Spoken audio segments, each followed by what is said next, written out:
روتے فرماتے تھے ایک کرسچن کو کھڑا کر لو، ایک یہودی کھڑا کر لو، ایک مسلمان کو کھڑا کر لو، ایک ہندو کھڑا کر لو، کھڑا کر کے نا اگر آپ اس میں چاہو کہ میں دیکھوں مسلمان کون ہے تو آپ نہیں پہچان سکتے. حلیہ، شکلیں، صورتیں سب ایک ہو گئی ہیں.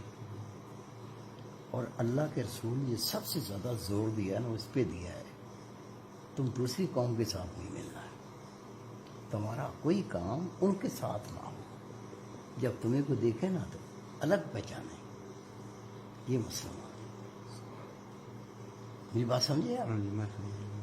پھر ایک تو ہوتا نا کہ ٹھیک ہے ہم داڑھی رکھیں، سرنگے نہ پھریں، شرم حیا ہو، غلط بات نہ کریں، کسی کو دھوکہ نہ دیں، یہ باتیں رہیں. لیکن اللہ کے رسول نے اتنی اس میں احتیاط کی ہے. آپ نے فرمایا جو دوسرے غیر ہوتے ہیں نا، جب وہ کھانا کھاتے ہیں تو کچھ مذہب والے ایسے ہیں، ہندو بھی اس میں شامل ہیں، وہ بات نہیں کرتے، خاموش ہو کر کھانا کھاتے ہیں. میں تمہیں حکم دیتا ہوں کھانے کے دوران اچھی اچھی باتیں بھی کر لیا کرو، پتہ چلے یہ ہندو نہیں ہے. ہندو تو بولتے ہی نہیں ہے نا، تو پتہ چلے دیکھ کے کہ یہ ہندو نہیں ہے، الگ ہو گئے.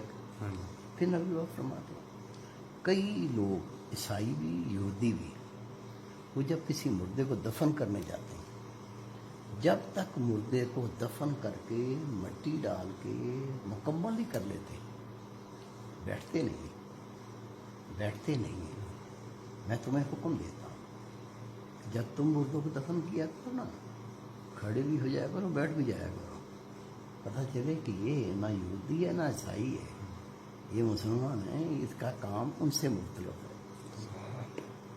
تو اس قدر اور آگے اللہ کے نبی ترکیب کی. پگڑی یہودی بھی باندھتے تھے، عیسائی بھی باندھتے تھے، مسلمان بھی باندھتے تھے، نبی پاک کی سنت ہے.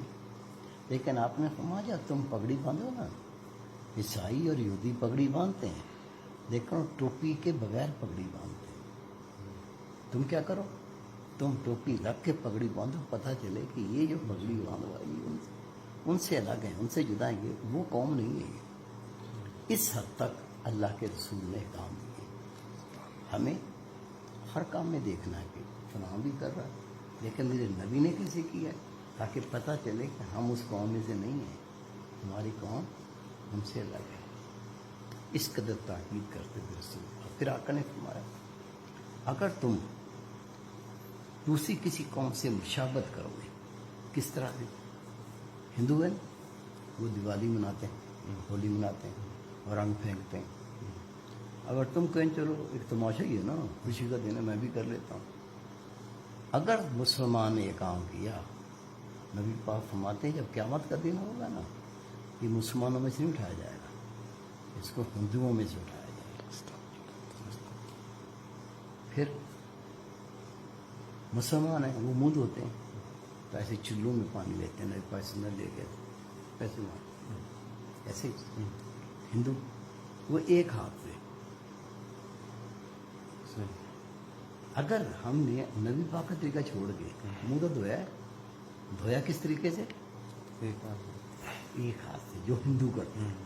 تو اس کو روزے قیامت اللہ ہندو نے اس قدر اللہ کا دین حکم دیتا ہے کہ جو کام کرتے ہو دیکھو رسول پاک نے ہمیں کیسے تعلیم دی تاکہ ہم ان کے ساتھ نہ مل جائیں. اور جو جان کے ایسے کرتا ہے اس سے بڑا تو گیا وہ بھی نہیں. اور جب تک ہم ان باتوں کو سیکھیں گے نہیں تو عمل کیسے کریں؟ ہم پتہ ہی نہیں ہے کہ یہ کیسے کرنا ہے. اس لیے جو اہل اللہ کی صحبت ہوتی ہے، بزرگوں کے پاس ہم بیٹھتا ہے، بزرگوں سے بیعت کرتا ہے، ایک تو وہ تعلیم دیتے ہیں کون سا کام کیسے کرنا، پھر وہ خود کرتے بھی ہیں تو ان کو دیکھا بھی جا سکتا ہے. تو صحابہ کرام نے سارا دین ایسے سیکھا کہ نبی پاک نے کیا فرمایا، درسے نہیں ہوتے تھے، درسے ہوتے ہی نہیں تھے، بس رسول پاک نے کیسے کیا اور کیا فرمایا اس کو عمل کرتے تھے. اور ایسے بڑے عالم بن گئے کہ دنیا کو انہوں نے قرآن و حدیث کا ایسا سبق سکھایا ہے.